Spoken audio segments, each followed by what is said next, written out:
Hello everyone. आज की video में हम एक बहुत ही ख़ास टॉपिक डिस्कस करने जा रहे हैं। ये टॉपिक काफ़ी लोगों के मन में डाउट रहता है। जो लोग भी आरआरबी पीओ या क्लर्क का मेंस एग्ज़ाम देने वाले हैं, उनके मन में अक्सर ये डाउट रहता है कि हिंदी लैंग्वेज का सिलेबस क्या है ना। जो लोग भी हिंदी या इंग्लिश चूज़ करने में अभी कन्फ्यूज हैं, उनको ये हिंदी लैंग्वेज का अच्छी तरीके से सिलेबस ही पता नहीं होता है। तो इस वीडियो में हम जो हिंदी भाषा है उसका पाठ्यक्रम यानी सिलेबस विस्तार से चर्चा करेंगे उसके बारे में, और जो पूछे गए प्रश्न हैं पिछले ईयर्स में उसके द्वारा हम जानने का प्रयास करेंगे कि हिंदी का जो सिलेबस है वो क्या है ना। तो आप लोग पूरा वीडियो देखिएगा और मुझे उम्मीद है कि पूरा वीडियो देखने के बाद जो आपके मन में जो डाउट्स हैं काफ़ी कुछ क्लियर हो जाएंगे, है ना। तो चलिए देखते हैं, और आप लोग वीडियो को शेयर ज़रूर कर देना जिससे काफ़ी लोगों की हेल्प हो सके। देखिए, अगर हम सिलेबस की बात करें हिंदी भाषा की, इसमें मुख्य रूप से जो टॉपिक हैं उनको मैं यहाँ पर नोट डाउन किया हूँ। पहला तो है त्रुटि पहचान करना। इंग्लिश में जो एरर आती है वही हिंदी में भी आता है, त्रुटि पहचान करना। इसके लगभग 5 क्वेश्चंस आपको देखने को मिलते हैं एग्जाम में, है ना। 5 क्वेश्चन देखने को मिलते हैं त्रुटि पहचान करने के लिए। क्या होता है, आपके सामने सेंटेंस लिख देगा, या तो एक ही सेंटेंस से कई पार्ट बना देगा उसको ऑब्लिक करके भी ABCD करके, या तो फिर सब में अलग अलग सेंटेंस रहेंगे, रिलेटेड रहेंगे दूसरे से, और उसमें आपको त्रुटि पहचान करने के लिए रहेगा कि किस ऑप्शन में त्रुटि है। आगे हम क्वेश्चंस के द्वारा इसको देखेंगे भी कि किस तरह के क्वेश्चंस आते हैं। ओके, तो पहला है त्रुटि पहचान करना। उसके बाद आता है मुहावरे का उचित अनुप्रयोग। मुहावरे से भी क्वेश्चंस आते हैं, और जो प्रीवियस ईयर जो एग्ज़ाम हुआ था आरआरबी पीओ मेंस का, उसमें 5 क्वेश्चंस आए थे मुहावरे से। उसमें फिलर्स था, रिक्त स्थान के रूप में था। एक सेंटेंस लिख दे रहा था, उसमें फिलर्स था, बीच में खाली स्थान था, और 5 ऑप्शन दे रखा था कि उसमें से कौन सा ऑप्शन सही होगा। यानी 5 ऑप्शन में क्या थे, मुहावरे लिखे हुए थे, और बताना था कि वहाँ पर कौन सा मुहावरा फिट होगा, है ना, उसका उपयोग उचित होगा। और अगला इसमें आता है समानार्थी शब्द, जिसको आप पर्यायवाची शब्द भी बोलते हैं, वो भी इसके पाठ्यक्रम में है। उससे भी क्वेश्चन बनते हैं, 1 या 2 क्वेश्चन आते हैं। और विलोम शब्द, विलोम शब्द या समानार्थी शब्द, इन दोनों को मिलाकर 2 क्वेश्चन आप एक्सपेक्ट कर सकते हो, ठीक है ना। इसके अलावा इस तरीके के क्वेश्चन भी पूछ सकता है, जैसे अनेक शब्द का एक शब्द होता है, उससे भी क्वेश्चन आ सकते हैं, ठीक है। और सबसे खास बात इसमें अगला जो है वह है रिक्त स्थानों की पूर्ति। जो रिक्त स्थानों की पूर्ति करना, एक तो यही आया था मुहावरे का उपयोग करना, ये भी खाली स्थान के रूप में ही आया था। और इसके अलावा इसमें आता है रिक्त स्थानों की पूर्ति में सिंगल फिलर हो सकते हैं, डबल फिलर हो सकता है, और ट्रिपल फिलर हो सकता है। इसको भी हम क्वेश्चन के द्वारा देखेंगे, ठीक है। इसमें रिक्त स्थानों की पूर्ति 3 तरह की आती है। एक होती है सिंगल फिलर, यानी एक ही उसमें आपको खाली स्थान रहेगा, उसको भरना होगा। और अगला आता है 2 फिलर्स रहेंगे, 2 भरने रहते हैं। और एक ऐसी भी क्वेश्चन बनता है जिसमें 3 फिलर्स होते हैं, 1, 2 और 3 खाली स्थान रहेंगे एक ही सेंटेंस में। उसमें आपको 3 शब्द दिए रहेंगे ऑप्शंस में, 5 ऑप्शन बनाएगा, 5 ऑप्शन में 3 शब्द दिए रहेंगे, और उसमें से आपको उचित भरना होगा, ठीक है ना। तो इस तरीके के क्वेश्चन बनते हैं, और ये जो ट्रिपल फिलर्स आते हैं काफ़ी टफ हो जाते हैं, ठीक है। तो हिंदी जैसे कि हम लोग नॉर्मल पढ़ते आते हैं कि बचपन से जो हिंदी हम लोग पढ़ रहे होते हैं काफ़ी सिंपल होती है, उतना सिंपल यहाँ पर नहीं आता, ठीक है ना। तो ध्यान रखना आप लोग कि इस तरीके के फिलर्स आते हैं, 3 तरीके के फिलर आ सकते हैं, सिंगल, डबल और ट्रिपल। इसके बाद आता है वाक्यों का सही क्रम पहचानना, जिससे इंग्लिश में आप पैरा जंबल पढ़ते हो। जैसे 5 सेंटेंस दे रखा है, उसको आप अरेंज करने के लिए बोलता है। इंग्लिश में पैरा जंबल जो होते हैं वही हिंदी में भी आते हैं। हिंदी में भी पैरा जंबल आता है, आपको 5 सेंटेंस दे देगा, ठीक है ना, और उनको आपको आर्डर से करना पड़ेगा। जैसे इंग्लिश में क्या होता है कि एक ही पैरा जंबल रहेगा, उससे 5 क्वेश्चन बनाता है, ठीक है ना। बट हिंदी में हर क्वेश्चन में अलग अलग रहेगा। जैसे पहला क्वेश्चन है, उसमें ABCDE उनको अरेंज करके उसका उत्तर देना होगा उसी में, और जो अगला क्वेश्चन होगा उसमें अलग सेंटेंस होंगे, ठीक है ना। इस तरीके से तीसरे क्वेश्चन में अलग सेंटेंस होंगे, चौथे क्वेश्चन में अलग 5 सेंटेंस रहेंगे, उसको अरेंज करके आपको आंसर बताना होगा, और 5वें में अलग रहेंगे। तो ये आपको हिंदी और इंग्लिश के पैरा जंबल में थोड़ा अंतर रहता है, ठीक है ना। हिंदी में क्या इंग्लिश में क्या होता है कि PQRST रहता है, उसको आप एक बार व्यवस्थित कर लिए, उसी के बेस पर 5 क्वेश्चन दे देता है आगे। बट हिंदी में क्या होता है कि हर क्वेश्चन में अलग अलग सेंटेंस रहते हैं, उसको आपको अरेंज करके आंसर देना होता है वहाँ पर, ओके। देखिए, अगला है क्लोज टेस्ट। जो इंग्लिश में आप क्लोज टेस्ट पढ़ते हो, यहाँ भी क्लोज टेस्ट आता है। क्लोज टेस्ट में क्या होता है, कोई भी एक कहानी या कुछ भी दे देगा, है ना, 4-5 लाइन का या ज़्यादा भी हो सकता है, और उसमें आपको बीच बीच में खाली स्थान दिया रहेगा, उसको आपको फिल करना रहेगा। तो ये चीज़ भी हिंदी में आती है। और लास्ट में अनसीन पैसेज यानी गद्यांश, गद्यांश तो आता ही है, ठीक है ना। एक गद्यांश रहेगा, उससे लगभग 10 क्वेश्चंस रहते हैं। 10 क्वेश्चंस गद्यांश से पूछ लेता है, कम ही पूछ सकता है पर 10 क्वेश्चन मैक्सिमम गद्यांश से पूछ सकता है। और क्लोज टेस्ट से भी 5 क्वेश्चंस होते हैं, और पैराजम्पल के 5 क्वेश्चंस आते हैं। और जो इस बार जो प्रीवियस ईयर ट्रिपल फिलर्स आया था खाली स्थान भरने के लिए, उसके 5 क्वेश्चन पूछा था। इनसे 2-3 क्वेश्चन पूछ लेता है, और मुहावरे से 5 क्वेश्चन पूछा था, और त्रुटि एरर के 5 क्वेश्चन रहते हैं। अब आगे जब आप क्वेश्चन देखेंगे तो वहाँ पर आप समझेंगे एक चीज़ कि यहाँ पर इंस्ट्रक्शन का बहुत ज़्यादा ध्यान रखना पड़ता है हिंदी में। और जिसके इंस्ट्रक्शंस होते हैं, जो निर्देश होते हैं हिंदी के, काफ़ी लंबे चौड़े लिखे हुए होते हैं, है ना।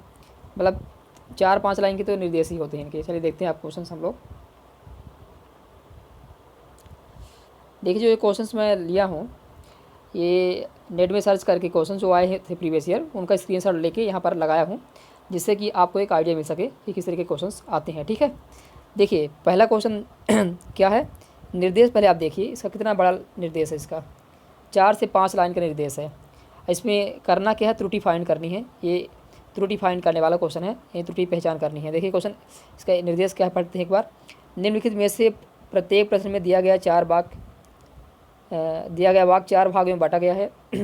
आपको यह देखना है कि वाक्य के किस भाग में व्याकरण, भाषा, बर्तनी, शब्दों के गलत प्रयोग या इसी तरह की कोई त्रुटि तो नहीं है।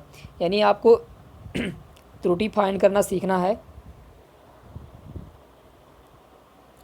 आपको अगर त्रुटि फाइंड करना सीखना है तो आपको क्या क्या आना चाहिए, हिंदी का व्याकरण पता होना चाहिए, भाषा, बर्तनी और शब्द, इनका सही इस्तेमाल करना आपको आना चाहिए। यानी आप कोई भी स्टैंडर्ड बुक ले लो, उसमें आप जो वाक्य शुद्ध है ना, वाक्यों का शुद्ध अनुप्रयोग, इस एक टॉपिक होता है जिसमें भाषा के आधार पर शुद्धता, बर्तनी के आधार पर शब्दों का गलत इस्तेमाल, ये सारी चीज़ें उसमें दे रखी होती हैं। तो उसको आपको, इस टॉपिक को आपको करना होगा, उससे आपका एरर वाला जो 5 नंबर है वो क्लियर हो जाएगा, ठीक है ना। यदि भाग किसी भाग में त्रुटि रहित है, कोई भाग तो मतलब कोई किसी भाग में त्रुटि नहीं है तो उसको आप त्रुटि रहित आंसर कर सकते हो। ये सारी चीज़ें इसमें इंस्ट्रक्शन दे रखी है, ठीक है ना। तो देखिए आपको यहाँ पर 4 से 5 लाइन का इंस्ट्रक्शन पढ़ना होता है, क्योंकि भरोसा नहीं होता ना कि क्वेश्चन में क्या पूछ रखा है। कभी ये हो सकता है ना कि ऐसा आंसर पूछा हो कि अगर हम गलत टिक कर दे, जो गलत हो उसको टिक कर दे, और पूछा हो सही वाला, ऐसा भी कुछ हो सकता है ना। इसलिए इंस्ट्रक्शन पढ़ना बहुत ज़रूरी होता है। तो इस तरीके के आते हैं क्वेश्चंस। देखिए क्वेश्चन क्या है, जैसे बाघ एक लुप्त प्राय प्रजाति है, हालांकि पूरे विश्व में बहुत अधिक ही बाघ बचे हैं, जिनका पृथ्वी पर हमें किसी भी तरीके से जीवन को बनाए रखने के लिए अतिक्रमण करना पड़ेगा। देखिए 1 पार्ट, 2 पार्ट, 3 पार्ट, 4 पार्ट है यहाँ पर, और इसमें हमें बताना है कि किस पार्ट में त्रुटि है ना। देखिए इसका आंसर देने का तरीका इसमें अलग है। यदि वाक्य के एक भाग में त्रुटि है तो विकल्प एक्स का चयन कीजिए। यदि वाक्य के 2 भागों में त्रुटि है तो वाई का चयन कीजिए। यदि वाक्य के 3 भागों में त्रुटि है तो जेड का चयन कीजिए। अक्सर क्या होता है कि हम लोगों को यह लगता है कि यहाँ पर ABCD दे रखा होगा, CD है ना, और इसी में से जिसमें त्रुटि रहेगी उसको हमें आंसर कर देना होगा, इस तरीके से रहता है। बट इस क्वेश्चन में ऐसा नहीं है। इसमें क्या बताना है कि अगर 1 भाग में त्रुटि है तो एक्स आंसर देना है, अगर 2 भाग में त्रुटि है तो वाई देना है, अगर 3 भाग में त्रुटि है तो जेड देना है, और अगर त्रुटि नहीं है तो त्रुटि रहित आंसर देना है। अगर सभी भागों में त्रुटि है तो ऑप्शन नंबर ई है, सभी भागों में त्रुटि। ओके, इसका मैं आंसर आपको नहीं करवाने वाला हूँ, आंसर आप खुद सोचना, बट आपको मैं बता रहा हूँ कि क्वेश्चन किस तरीके के आते हैं, है ना। इससे आपको एक आइडिया रहेगा हिंदी भाषा का जो पेपर होता है उसके लिए। तो पहला क्वेश्चन तो ये हो गया, त्रुटि का इस तरीके से पूछता है ना। देखते हैं अगला क्वेश्चन। अगला क्वेश्चन है, निम्नलिखित में से प्रत्येक प्रश्न में एक वाक्य दिया गया है, उसमें दिए गए रिक्त स्थान में अर्थ की दृष्टि से उचित मुहावरे या लोकोक्ति का चयन कीजिए। जो हमारा टॉपिक था एक मुहावरे का उचित प्रयोग, उससे है ये। तो इस तरीके से क्वेश्चन बनते हैं मुहावरे से कि कुछ लोगों को आदत होती है कि वे अच्छे से अच्छे व्यक्ति में दोष ढूंढने लगते हैं और डैश डैश प्रयत्न करते हैं, ठीक है ना। यहाँ पर आपको खाली स्थान भरना है, और इस खाली स्थान में आपको क्या भरना है, इसके लिए 5 ऑप्शन दे रखे हैं आपके पास। चाँद से थूकने की, चाँद पर थूकने का, चाँद को थूकने जैसा, चाँद पर से थूकने का, या इनमें से कोई नहीं। इन 5 ऑप्शन में से आपको यहाँ पर एक सही जो मुहावरा हो या लोकोक्ति हो उसको आपको यहाँ पर फिल करना होगा। तो अगर आप जो आपकी हिंदी की बुक होगी कोई भी, उससे जो अगर आप मुहावरे वाला टॉपिक अच्छे से पढ़े रहोगे मुहावरे और लोकोक्ति वाला, तो इस तरह के क्वेश्चन को आप सॉल्व कर ले जाओगे, है ना। इस तरह क्वेश्चन का आप जवाब दे पाओगे अगर ये टॉपिक आपका क्लियर है तो इस तरीके से क्वेश्चन आते हैं मुहावरे से। ओके, एक और क्वेश्चन मुहावरे का ही है। देखिए, बना बनाया मकान तुड़वा रहे हो, इसे बर्बादे समय क्या तुम्हारी डैश डैश थी, है ना। बना बनाया मकान तुड़वा रहे हो, इसे बर्बादे समय क्या तुम्हारी डैश डैश थी। तो इसमें ऑप्शन है अक्ल लोहा लेने गई, अक्ल चरने गई, अक्ल मारी गई, अक्ल गंगा नहाने गई, या इनमें से कोई नहीं। तो इसमें से कोई एक ऑप्शन आपको यहाँ पर फिल करना होगा, है ना। तो जब अगर आपसे मुहावरे बनेंगे तभी आप इसको सॉल्व कर पाओगे, इसका जवाब दे पाओगे। तो इस तरीके से क्वेश्चन बनते हैं मुहावरे से, ठीक है। अब अगला टॉपिक हमारा था क्या, रिक्त स्थान की पूर्ति करने के लिए। तो देखिए, रिक्त स्थान की पूर्ति, यहाँ पर जो क्वेश्चन है वो 3 रिक्त स्थान, इसमें यानी ट्रिपल फिलर है ये, है ना। देखिए, एक यहाँ पर भरना रहेगा, एक यहाँ पर 2 हो गया, एक ये 3, एक ये 4, बल्कि इसमें तो 4 फिलर्स हैं। 4 फिलर्स के क्वेश्चन आए हुए हैं। देखिए, मतलब ये क्वेश्चन काफ़ी इतना आसान नहीं रह जाता है, अगर कभी कभी आसान भी हो सकते हैं, टफ भी हो सकते हैं।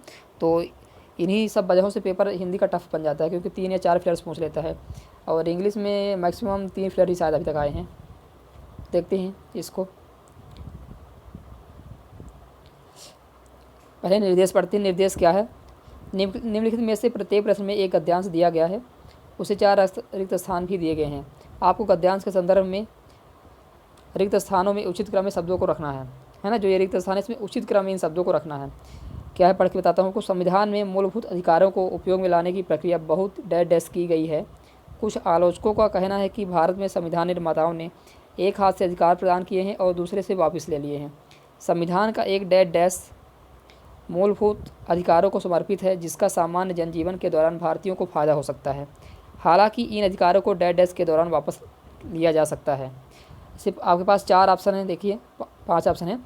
पहला ऑप्शन है आलोचना, निर्दिष्ट, विभाजन, आपातकाल। दूसरा है आपातकाल, आलोचना, निर्दिष्ट, विभाजन। देखिए, इसमें जो ऑप्शन दे रखे हैं ना, ऑप्शन दे रखे हैं आलोचना, निर्दिष्ट, विभाजन, आपातकाल, 4 शब्द हैं। और ऑप्शन के हिसाब से मतलब कि जिनका मतलब क्रम से बताना है इनको, क्रम से कौन से 4 शब्द होंगे इसमें, कौन क्रम से 4 शब्द आप किस तरीके से फिट करोगे, किसका अर्थ निकलेगा, है ना। तो यही 4 शब्द हैं, आलोचना, निर्दिष्ट, विभाजन, आपातकाल। उसी को 3-4 तरीके से दे रखा है ऑप्शंस में, और उसके हिसाब से आपको इसका आंसर बताना होगा कि कौन सा इसका क्रम सही होगा, है ना। जैसे संविधान में कैसे मूल अधिकार, निर्दिष्ट मूल अधिकार, निर्दिष्ट मूल अधिकारों का उपयोग में लाने की प्रक्रिया की बहुत आलोचना की गई है ना। जो संविधान में निर्दिष्ट मूलभूत अधिकार हैं उनकी जो प्रक्रिया है उसकी आलोचना की गई है। और कुछ आलोचकों का कहना है कि संविधान निर्माताओं ने एक हाथ से अधिकार लिए हैं और दूसरे से वापस ले, ठीक है। संविधान का एक विभाजन मूलभूत अधिकारों को समर्पित है, जिसका सामान्य जीवन के दौरान भारतीयों को फायदा हो सकता है। हालांकि इन अधिकारों को आपातकाल के दौरान वापस लिया जा सकता है। यानी इसका आंसर देखिए आप ऑप्शन नंबर सी बन रहा है। जो ऑप्शन नंबर सी है वो इसका आंसर सही बन रहा है ना। यहाँ पर आप निर्दिष्ट रखोगे, निर्दिष्ट यहाँ पर आलोचना, और यहाँ पर विभाजन, और यहाँ पर आपातकाल। तो ये इसका अर्थ निकल रहा है पूरा, है ना। तो इस तरीके से ऐसे क्वेश्चंस को हमें आंसर देना होता है। तो इसके लिए आप प्रैक्टिस कर सकते हो। किताब जो बुक्स होंगी आपके पास, बुक्स में क्वेश्चंस के द्वारा आप इसको, है ना। तो बुक्स में काफ़ी सारे क्वेश्चन मिल जाएंगे आपको प्रैक्टिस करने के लिए, तो आपको वहीं से करना है इसको। तो इस तरीके से क्वेश्चन आते हैं। और देखिए अगला, इसमें भी देखिए 4 फिलर्स हैं। दुनिया भर के कई कस्बे और शहर भारी बाढ़ से डैश डैश हैं, जिससे लोगों और जानवरों को नुकसान पहुंचा है, जिसके परिणाम स्वरूप संपत्ति और अन्य मूल्यवान डैश डैश और मिट्टी तथा पौधों का नुकसान हुआ है।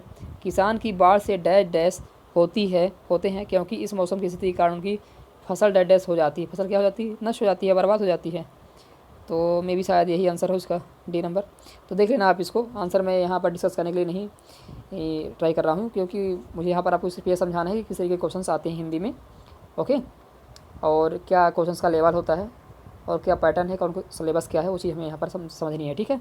और बाकी इन क्वेश्चंस को आने से कोई ज़्यादा फ़ायदा नहीं होगा, आपको प्रैक्टिस करनी पड़ेगी काफ़ी सारे क्वेश्चंस की, तब जाके आप इसमें परफेक्ट हो पाओगे, ओके, इसमें ऑप्शन देखिए, और प्रभावित, संपत्तियों, बर्बाद, पीड़ित, ये 4 शब्द हैं। इन्हीं 4 शब्द को इसके क्रम से आपको जमाना होगा, जिस भी ऑप्शन में हो क्रम से जिसका अर्थ निकल जाए वही इसका आंसर होगा।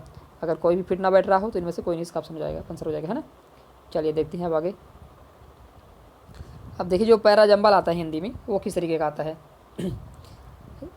इसमें देखिए या, रा, ला, वा, 4 सेंटेंस दे दिया है, 4 वाक्य दे दिया है, या, रा, ला, वा, और उसी को अरेंज करके इनमें से कोई एक ऑप्शन चूज करना है कि कौन से ऑप्शन में ये बिल्कुल व्यवस्थित है ना, क्रम से है, जिसका अर्थ निकल रहा हो, एक कहानी बन रही हो, कुछ भी है ना, इस तरीके से। जैसे जैसे यह लिखा हुआ है, आजकल के लोकतंत्र देश में कानूनों का निर्माण जनता के प्रतिनिधि करते हैं। रा में लिखा है, कानून पालन की भावना से ही राज्य में शांति व व्यवस्था स्थापित हो सकती है। ला है, उनसे जन विरोधी कानूनों के निर्माण की आशा नहीं की जा सकती। वह है, जिस देश में नागरिकों की प्रवृत्ति कानूनों का उल्लंघन करने की होती है उस देश में शांति व व्यवस्था विद्यमान नहीं रहती। तो या, रा, ला, वा है ना, या, रा, ला, वा 4 सेंटेंस हैं, 4 वाक्य हैं। अब इनको आपको क्रम से व्यवस्थित करके इसका आंसर देना होगा। आप लोग इसको करिएगा और आंसर कमेंट करिएगा, देखते हैं कि किसका सही रहता है ना। तो इस तरीके से 4, कभी कभी 5 भी दे सकता है यहाँ पर, है ना, 5 वाक्य भी हो सकते हैं, 4 से 5 वाक्य रहते हैं, उनको आपको क्या करना होता है, अरेंज करके पूरा उसका आंसर देना होता है। और देखिए यही इंग्लिश में क्या होता है कि 5 सेंटेंस रहते हैं यहाँ पर, है ना, 5 सेंटेंस रहते हैं और उन सेंटेंस को आप अरेंज कर लेंगे तो आगे उसी के बेस पर 5 क्वेश्चन रहते हैं। बट इसमें ऐसा नहीं रहता, इसमें जैसे क्वेश्चन नंबर 12 है, 5 वाक्य हैं, 5 को आपको अरेंज करके इसका आंसर देना होगा। जैसे जो अगर क्वेश्चन अगला क्वेश्चन होगा उसमें अलग से 5, यही 5 वाक्य नहीं रहेंगे, अलग रहेंगे, उसको आपको व्यवस्थित करके इनमें से कोई ऑप्शन चूज करना होता है, आंसर देना होता है, ठीक है। तो इस तरीके का रहता है। अब देखिए जो क्लोज टेस्ट होता है हिंदी में वो भी रहता है, जैसे इंग्लिश का क्लोज टेस्ट होता है उस तरीके से हिंदी में भी क्लोज टेस्ट होते हैं। देखिए एक क्लोज टेस्ट दे रखा है यहाँ पर, क्या है कि एक कहानी टाइप से दे रखी है, मदर टेरेसा के बारे में दे रखा है यहाँ पर। 6, 7, 8, 9 और 10, ये 5 यहाँ पर रिक्त स्थान दिए गए हैं, उन्हीं में आपको ये आंसर देने होते हैं। इनमें से क्वेश्चन 6 में जैसे जो 5 ऑप्शन दे रखा है, 7 के लिए 5 ऑप्शन दे रखा है, उन्हीं में से कोई एक आपको यहाँ पर सेलेक्ट करना होता है। इसका लेवल देख लेते हैं कितना है, क्वेश्चन पढ़ के देखते हैं किस लेवल तक का है।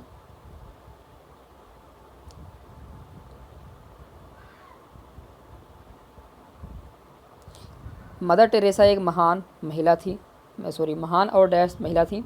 वो एक ऐसी व्यक्ति थी जिन्होंने मानवता के एक सच्चे धर्म को इस दुनिया को दिखाया। उनका जन्म मैसेडोनिया गणराज्य के सोब्जे में हुआ था, लेकिन उन्होंने भारत के गरीब लोगों की सेवा करने के लिए चुना। मनुष्य जाति के लिए वो प्यार, सेवा और डैश से भरी हुई थी। वो हमेशा ईश्वर और लोगों की मदद करने के लिए कड़ी मेहनत में विश्वास रखने वाले बहुत मजबूत परिवार में उनका जन्म हुआ था। कहाँ पहुँच गया मैं, यहाँ पर एक्चुअली थोड़ा क्या हो रहा कि दिख नहीं रहा, पूरा अच्छे से छोटा लिखा हुआ है। कहाँ थे हम लोग, 7वां फिरासत से भरी हुई थी। वे हमेशा ईश्वर और लोगों की मदद करने के लिए कड़ी मेहनत करने में विश्वास रखती थी। गरीब लोगों के सामाजिक और स्वास्थ्य के मुद्दों को सुलझाने में वो शामिल रहती थी। कैथोलिक डैश में विश्वास रखने वाले बहुत मजबूत परिवार में उनका जन्म हुआ था और अपने माता पिता से पीढ़ी में मजबूती पाई थी। क्या होता है, वो बहुत अनुशासित महिला थी जो गरीब और ज़रूरतमंद लोगों की मदद के द्वारा ईश्वर की प्राप्ति की इच्छा रखती थी। उनके जीवन का हर कार्य ईश्वर के आसपास घूम रहा था। वो भगवान के बेहद करीब थी और कभी भी प्रार्थना करना नहीं छोड़ती थी। उनका मानना था कि प्रार्थना उनके जीवन का डैश भाग है। वो घंटों उसमें लगी रहती थी। उनका भगवान में बहुत भरोसा था। उनके पास बहुत पैसा या संपत्ति नहीं थी, लेकिन उनके पास एकाग्रता, विश्वास, भरोसा, ऊर्जा थी जो खुशी से उन्हें गरीब लोगों की मदद करने में सहायता करती थी। डैश लोगों की देखभाल के लिए सड़कों पर लंबी दूरी वो नंगे पैर चलकर तय करती थी। लगातार कार्य और कड़ी मेहनत ने उनको थका दिया था, फिर भी वो कभी हार नहीं मानी। देखिए जैसे यहाँ पर 6वां नंबर ऑप्शन है कि मदर टेरेसा एक महान और डैश महिला थी। तो कैसी थी, प्राचीन, अद्भुत, अकिंचन, तिरस्कृत। यहाँ इनमें से कोई एक शब्द यहाँ भरना होगा, ठीक है ना। तो इस तरीके से आपके क्लोज टेस्ट के क्वेश्चन आते हैं। आप इसका लेवल देख सकते हैं, काफ़ी अच्छी हिंदी यहाँ पर है ना, काफ़ी अच्छी हिंदी यहाँ पर लिखी हुई है। इसमें आपको ये शब्द ढूंढने पड़ेंगे कौन सा शब्द यहाँ पर फिट होगा, है ना। तो इतना आसान नहीं है पेपर निकालना, इसको आपको प्रैक्टिस करने की ज़रूरत है यहाँ पर, तभी आप इन ऐसे क्वेश्चंस को अच्छे से कर पाएंगे, है ना। तो ये हो गया क्या, क्लोज टेस्ट। इस तो क्या क्या आता है, क्लोज टेस्ट आता है, और ये पैराजंबल और फिलर्स आते हैं, 3-4 फिलर्स हो सकते हैं, और ये मुहावरे का है, इसको भी आप फिलर्स ही समझ सकते हैं। अगर मुहावरा यहाँ पर ना पूछेगा तो डबल फिलर्स के क्वेश्चन बना सकता है यहाँ पर, ठीक है। और ये मुहावरे से क्वेश्चन हो गए, और ये त्रुटि के क्वेश्चन आते हैं। त्रुटि में आपको भाषा, बर्तनी शब्द, व्याकरण, ये 4 चीज़ें आपको ध्यान रखनी पड़ेगी। इन 4 चीज़ों से ही क्वेश्चन बनते हैं त्रुटि के, ठीक है। ये ओवरऑल आपका पूरा सिलेबस है, ठीक है। तो जिन लोगों की भी प्रॉब्लम थी सिलेबस में, ये पूरा ओवरऑल सिलेबस है, इसको आप देख लेना, और कोई भी स्टैंडर्ड बुक ले लेना, और उससे आप यही सारे टॉपिक आप एक बार कर लेना, तो आपकी हिंदी अच्छी हो जाएगी, ओके। और आज की वीडियो आपको कैसी लगी आप हमें कमेंट करके जरूर बताइएगा। देखिए, इस वीडियो को बनाने का मेरा उद्देश्य सिर्फ आपको एक ओवरऑल नॉलेज देना था कि सिलेबस क्या है ना। इन क्वेश्चंस को करवाना ऐसा कोई टारगेट नहीं था हमारा। ये क्वेश्चंस मैं यूट्यूब से गूगल सर्च करके वहाँ से स्क्रीनशॉट ले करके यहाँ पर लगाया हूँ, जिससे कि आपको एक आइडिया लग सके कि कैसे क्वेश्चंस आते हैं, ओके। तो वीडियो कैसी लगी आप हमें कमेंट करके जरूर बताइएगा, और जो भी आपके डाउट होंगे आपके मन में, और किसी भी टॉपिक को लेकर, ठीक है। और अगर आप कुछ और भी जानना चाहते हैं सिलेबस में से किसी और सब्जेक्ट के बारे में जानना चाहते हैं, या कुछ भी आपके मन में कोई भी डाउट हो, आप कुछ भी जानना चाहते हो, तो आप कमेंट ज़रूर करिएगा। और अपने सजेशंस भी आप कमेंट में ज़रूर बताइएगा, वीडियो में क्या कमी है और मुझे क्या डिस्कस करना चाहिए था, जो भी चीज़ें मुझसे छूट गई हूँ, ओके।